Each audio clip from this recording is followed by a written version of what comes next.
Բարև ձեզ։ Առաջին եթերում հարցազրույցն է։ Հարցազրույցի այս թողարկումը մենք ձեզ ներկայացնում ենք Հանրապետության երկրորդ քաղաքից։ Գյումրեցիներն այսօր նշում են իրենց ղեկավարներից մեկի հոբելյանը։ Իսկ գյումրեցիները, հավատացեք, նշել գիտեն։ Դոնարա Հարությունյանը Գյումրի քաղաքային կոմիտեն ղեկավարել է, Գյումրի քաղաքը ավելի ճիշտ կլինի այսօր ասել, ղեկավարել է 1979 թվականից մինչև 1988 թվականը։ Բարև ձեզ, Դոնարա Հասկանասովյան։ Բարև ձեզ, նորմացական։ Գյումրիում գտնվել է, ես գիտեմ, թե ձեր մոտ ինչ հուշեր է արթնացնում, եւ այսօր դուք հաստատ այդ հուշերի ճնշման տակ եք։ Պարոն չեմ ուզում ասել, քեզ ընկեր մնացակայում։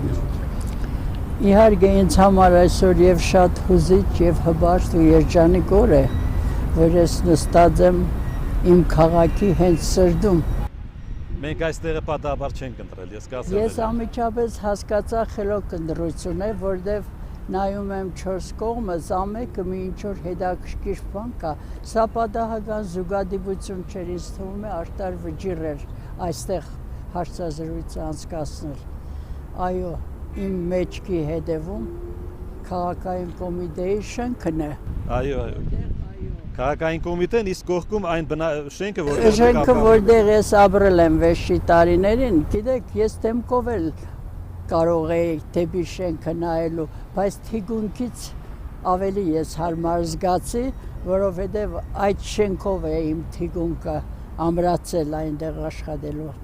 Եվ պատահական չէր, գիտեք ինչու համար, բոլոր աշճաններով ես բարձրացել եմ։ Մենակ մի տարբերությամբ, որ ներքևից վերև աշճանները շենքի չէ, վերևում էր Կոմերցիոն քաղաքային կոմիտեն, վերևից իջել եմ երկրորդ, երրորդ հարկը, բայց բարձր պաշտոնների վերջինը արդեն ահագին խորհրդանշական բան եք ասում։ Այո, որովհետև աշճաններով բարձրանալը, չնայած որ ես աշճաններով եմ բարձրացել, միշտ ես սիրում եմ նաև հումորը, հումորի հաճույքը վայելելու շնորհքը, երբ ինձ առաջի քարտուղար կաշկեցին, ինձ զանգ տվեցին, ասեցին, թե Մոնամախիկը դա գծանış չի, սիրելի քույրիկ, ես ասի 20 տարի է, ես պրիմերկա էի անում, ինչ պետք է ծանր լինի, այսինքն բոլոր համարների տակ ես աշխատել էի, Կոմերցիոն քաղաքային կոմիտեի երկրորդ, առաջին, Պարտ քաղկոմի երրորդ քարտուղար 28 տարից նոր բոլորած։ Այդպիսի դեպք չէր եղել, նույնիսկ ինձ համար շատ զարմանալի ու շատ սարսափելի էր, թե այդ տարիքում ես ինչպես կարող եմ աշխատել քաղաքային կոմիտեի առաջի քարտուղարի հետ, որ ինձանից 30 տարով երջանկայի հիշադակ Անտրանիկ Սավոյանը։ Ժամանակի շունչը, զարմանալիորեն շատ շուտ կռահող մի ազնիվ սկզբունքային անձնավորություն։ Դոնարա Հասկանասովյան, դուք մասնակցել եք, քանի որ խոսում ենք նախ եւ առաջ ձեր հիշողություններից, որոնք այսօր իսկապես շատ կարեւոր են։ Դուք մասնակցել եք նախաերկրաշարժան Լենինականի կառուցմանը 11 տարի, որպես առաջին դեմ։ Չեմ ասում մյուս պաշտոնները։ Բայց այսօր համեմատում եք հետ երկրաշարժան Գյումրին այն Լենինականի հետ։ Այդ համեմատությունը ինչի մասին է խոսում։ Գիտեք, համեմատությունը մի քիչ դժվար ու շատ ծանր հարց է տալիս Նվեր ջան։ Ինչի համար։ Համեմատական աշճանները բոլորովին տարբեր են։ Ես գիտեք ինչն եմ համեմատում։ Համեմատում եմ, որ գործարանները չկան։ Ինձ համար շատ ծանր բան է, երբ նյութական արժեքներ չի ստեղծում։ Իսկ առանց նյութական արժեքների այս քաղաքը ոչինչ անել չի կարող։ Այդ տեսեք, դիմացը Կուլբայի ֆաբրիկան է։ Այդ ֆաբրիկայում 2000-ից ավելի բանվորուհիներ էին աշխատում, հրաշալի քուլբեղեն եւ համարյա թե աշխարհի բոլոր ծայրերում ուղարկվում էր։ Պատահաբար ես Գերմանիայում Չուրքի գնեցի, Կուլբաներ, վրան կաշտացի Լենինականի Կուլբայի ֆաբրիկա։ Այսինքն նյութական արժեքների ստեղծման այսպիսի ծանր վիճակը, որ աշխե ինչ շատ է, ես չեմ կարողանում համեմատել։ Ինչ խոսք, որ հետ երկրաշարժան շրջանում բավականին բաներ արվել է այս ծանր պայմաններում, ուրանալը լավ բան չի, որտեղ ծանր պայմաններ էին։ Եսի նկատի ունեմ 90-ականները մինչև 2000 թիվը, մութը, ցուրտը, ամեն ինչը, պատերազմ, շրջափակում, հարևաններ եւ այլն, բայց դրանից հետո էլի պետք է խոստովանել, որ ծանր պայմաններում աշխատեց ժողովուրդն էլ, ղեկավարությունն էլ, քաղաքապետարանն էլ, մարզպետարանը, բայց եթե ինձ որպես խորհրդականի հարցնող լինել, թիվ առաջինը ես նախապատվությունը կտամ, որ հիմիկվա ղեկավարությունը զբաղվի տուն աշխատանք ճանապարհի կառույցով վերականգնման, որ առավոտյան շտաբեն աշխատանքի, երեկոյան շտաբեն դեպի տուն։ Ավելի վերև գնացեք հսկայական տեքստիլ կոմբինատի պատերն են քանդված մնացել 7800 բանվոր-բանվորուհիներ 80%-ը կանայք էին եւ գլխավորումներով դուք շատ լավ գիտեք մի շատ հանրաճանաչված Կարնիկ Տարբինյանը այդ էլ չկա Դոնար հասկանասունը Լենինականն էր հեշտ կառավարելը թե այսօր հեշտ կլինի կառավարելը Գյումրի Իհարկե, ես ասեմ, նա էլ դժվարությունները շատ կար այն ժամանակվա։ Հիմա բավականին ավելի ես կարծում եմ, որ դժվար է, որովհետև ֆոնը շատ ծանր ֆոն կա այստեղ։ Ես նկատի ունեմ նորից սոցիալական բեռը, մարդկանց տրամադրությունը, մարդկանց հոգեբանական կողմը, հանգչվածությունը, չնայած եթե ինձ հարցնելու լինեք։ Գյումրեցին շատ ամուր է, լեռան նման եւ քչքչան է, այդպես արվագի պես, առատ է ջրի պես, հումորասեր է, շատ բարձր նկարագիր ունեցող ժողովուրդ է, բայց ինչ որ տեղն անկճված է։ Ես դրա համար ուզում եմ, որ Գյումրեցու այդ անկճվածությունը վերանա ու բարձրանա, որովհետեւ նորից կգան այդ լավ օրերը։ Ես շատ մեծ հավատ ունեմ դրան, որ նորից են գեղեցիկ օրերը կգան, չնայած վարագույրի հետևում մնաց մի հեքիաթային գեղեցիկ աշխարհ, քաղաք, բայց հեքիաթները միշտ չէ որ շուտ վերջանում են, անպայմանորեն լավ կլինի, դրա համար կարծում եմ, որ ճշմարտության դեմ մեղանչած չեմ լինել, որ հիմա շատ ավելի դժվարություններ կան, ի նկատի ունենալով ժողովրդի եւ հոգեբանական վիճակը հանրապետությունում տիրող վիճակը ծանր է դե վերջապես պատերազմ, շրջափակում, հազարում մի հարցեր կան, Ղարաբաղի հարց եւ այլն, այս իմաստով ես չգիտեմ ինչքանով է բավարարում իմ պատասխանը ձեզ, այդպեսին այն ժամանակ ուրիշ դժվարություններ կար, շատ դժվարությամբ էր մի փոքր բան կառուցելու համար մենք հազարավոր աշճաններով Ես մի համեմատություն եմ ուզում ձեր օգնությամբ անել։ Ես իհարկե այդ թվականներին հասուն մարդ չեմ եղել, բայց այսօր երբ խոսում ենք այդ ժամանակների համեմատությունն ենք անում, ասում են այն թվականների պաշտոնյան ավելի զուսպ եւ կոռեկտ է եղել։ Ես մի քիչ նոր բառեր եմ ընտրում, փողի նկատմամբ, ունեցվածքի նկատմամբ։ Այսօր կարծես այդ արգելքը չկա։ Ինչու այդպես ստացվեց, ինչն է խանգարվել։ Միանգամայն ճիշտ է, գիտեք, ղեկավարին առհասարակով ղեկավար է, նա պետք է միշտ իմանա, որ ղեկավարելը համ տառապանք է, համ փառք է, բայց պետք է ղեկավարը եւ անեծքի իրեն վարժեցնի եւ օրհնանքի։ Ղեկավարը այն ժամանակ հաջողություն կունենա, դա իմ անձնական փորձից ես ցես ազատ կարող եմ ասել, երբ որ նրա մոտ կա չափի զգացողություն։ Գիտեք ինչ կա, ճիշտ խոսելը քիչ է, ղեկավարը անսահմանափակ մանավանդ առաջի դեմքը իրավունքներ ունի։ Ճիշտ խոսելու համար գրաճանաչությունն էլ բավական է, բայց պետք է ճիշտ ապրես, որ քեզ հավատան, առավել եւս այսպիսի քաղաքում, որը ապրի մեջ է։ Ես միշտ կատակով ասել եմ, մեր տան կամպոտի քանագից բռնած գիտեին քանի հատ ենք փակում, որովհետև գաղտնիք չկա, շրջապատի աչքերից ոչ մի ղեկավար իրեն պետք է հեռու չպահի, միշտ փայտը իր գլխին պետք է պահի եւ ամենակարևորը չափի զգացողությունը։ Դուք մի ծառայողական ավտոմեքենա եք ունեցել։ Ես մի ծառայողական ավտոմեքենա ունեի, այն էլ բավականին շատ սովորական մարկայի ավտոմեքենա, եւ իմացեք, որ իմ զավակներից ոչ իմ դուստրը, ոչ աղջիկը, ոչ իմ մայրը, ոչ հայրը, ոչ եղբայրը, միակ եղբայր ունեմ, մի անգամ այս ծառայական մեքենայից չեն օգտվել եւ մի անգամ էլ չի արսանագրվել այդ մեքենայից ինչ որ խախտում կամ Դա ձեր սկզբունքն էր, թե ընդհանրապես այդ։ Դա չէ, սկզբունք կար, բայց նաև ղեկավարի նկարագրից էլ էր կաված։ Այն ժամանակ էլ կային մարդիկ, որ իրենց երևի թույլ էին տալիս որոշ բաներ։ Բայց դա այո, ինչու՞ չէ, բայց այսպես չէր, ինչպես հիմա էր, չափը կար, չափի, ու ես կարծում եմ, որ չափի միավորը մարդն է, մարդու չափն է ժամանակն է։ Մարդ պիտի իմանա, որ ժամանակ ինչ պիտի առնի, ինչ պիտի հագնի, ինչ պիտի ուտի, ինչ պետք է խոսի, սա անպայման պետք է նկատի ունենա։ Մանավանդ առաջի դեմքի ղեկավարի համար, գիտեք, պարոն Մնացագայան, վերևում մնալը ավելի դժվար է, բարդ է։ Վերև բարձրանալը։ Դուք միշտ այդ բանը իմացեք, դա շատ բարդ բան է։ Դա մենակ քո անձը չի, ընտանիքն է, շրջապատն է, քո նկարագիրն է, ասելիքն է, գիտելիքներն է, մատուցման բարձր կուլտուրան է, զսպվածությունն է եւ ամենակարևորը պատասխանատվության զգացումն է։ Ոչ մի ղեկավար իրավունք չունի իրենից հեռու քշելու պատասխանատվությունը։ Դա շատ կարևոր բան է, աշխատասիրություն եւ պատասխանատվություն։ Այդ սկզբունքով եմ ես աշխատել։ Դնար հասկանալու։ Ավելորդ եմ համարում հարցնել,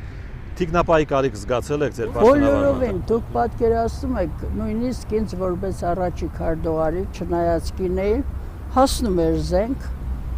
սկզբից մինչև վերջ դա մնաց իմ չայրվող տրամարգում։ Ես ոչ մի անգամ այդ զենքը չօգտագործեցի, ոչ մի անգամ էլ ես արտար հբարդությամբ ես քայլում էի իմ քաղաքի հանրապետության փողոցներով։ Ես կարող էի գնալ մտնշաղին իմ ամուսնու հետ առանց վախենալու շրջել այդ ամբողջ քաղաքով մեկ, ոչ թիկնապայի անհրաժեշտություն կար, անգամ միլիցիան ինձ չէր հետևում այդ։ Շատ ազատ էի, որտեղ վախենալու որևէ բան չունեի ժողովրդի հետ, որովհետև պետք է ժողովրդի հոգեբանությունը ուսումնասիրես, ժողովրդին պետք է հարգել, ժողովրդի արժանապատվությանը չպետք է ժողովրդին լսել, բայց միայն լսելը քիչ է, նաև ժողովրդին սիրելու շնորհել պետք է ունենաս, որև այդ բոլորը մեր մարդիկ են, մեր հարևանը, բարեկամը, ընկերը, ընտանիքի անդամը, այդ ժողովուրդն է, որ իմ անուն ազգանունը տվեց, այս քաղաքն է, որ ինձ տրեց Դոնարա Հարությունյան, եթե այս ժողովուրդը չլներ, ես ոչինչ անել չէի։ Տեսեք, էլի երբ մենք համեմատությունների մեջ ենք դիտարկում շատ բաներ, պարզվում է պաշտոնյա պատրաստելը բավականին բարդ պրոցես է եւ կարող է լինել այնպես, որ այդ քննությունը կամ այդ փորձաշրջանը չբռնի պաշտոնյան պարզապես։ Ձեր շրջանում եղել են այդպիսի բաներ, երբ դուք հրաժարվել եք պաշտոնյայից եւ ասել եք նրան վերև կամ առաջ թողնելը սխալ կլինի։ Մեր ժամանակ ես ձեզ ասեմ, բավականին խիստ էր այդ բանը։ Շատ մանրակրկիտ ուսումնասիրվում էր, մանավանդ երբ պետք է առաջին դեմք լինի։ Մի քանի տեղ ստուգվում էր եւ անկեդային տվյալները, եւ զրույցները, ինտելեկտուալ կարողությունները, մասնագիտական հնարավորությունները, օրինակ եւ հաշվի էր առնվում նաեւ դուք պատկերացնում եք ավանդապար քաղաքի նաեւ սովորույթները։ Ինձ նույնիսկ Կարեն Սերոբովիչի ժամանակ հետո խոստովանեցին բյուրոյի բոլոր անդամները, որ ավելի շուտ էինք ուզում քեզ առաջի քարտուղար կաշկել Լենինագանում, բայց վախեցանք, ասում է։ Կարեն Սերոբովիչը ասում է, ես մտավախություն ունեի, թե այդ ավանդապահ քաղաքը ինչպես կընդունի կին առաջի քարտուղար։ Դուք պատկերացնում եք, անգամ դա են հաշվի առել, որովհետեւ չկարողանան ինչ որ այդ ավանդապահության ժողովրդի վերաբերմունքին ինչ որ չափով վիրավորական բան անել։ Դոնար հասկանալու։ Կներեք, որ ես ես այդ անկեղծությանն եմ մղում։ Խնդրեմ, սիրով։ Երբ առաջի դեմք եք դառնում Գյումրի,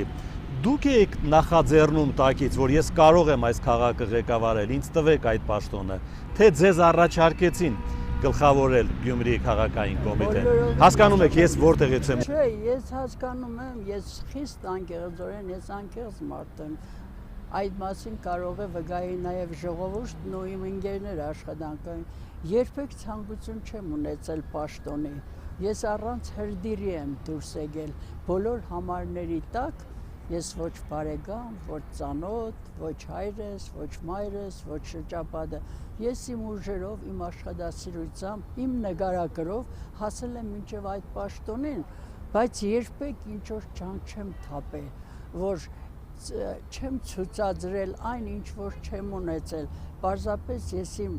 բնական վիճակով ներկայացել եմ իմ պատասխանատվությամբ, աշխատասիրությամբ եւ երբեք կարիք մեկ չի եղել միջնորդության։ Ձեզ հանրապետության առաջին դեմքը առաջարկեց։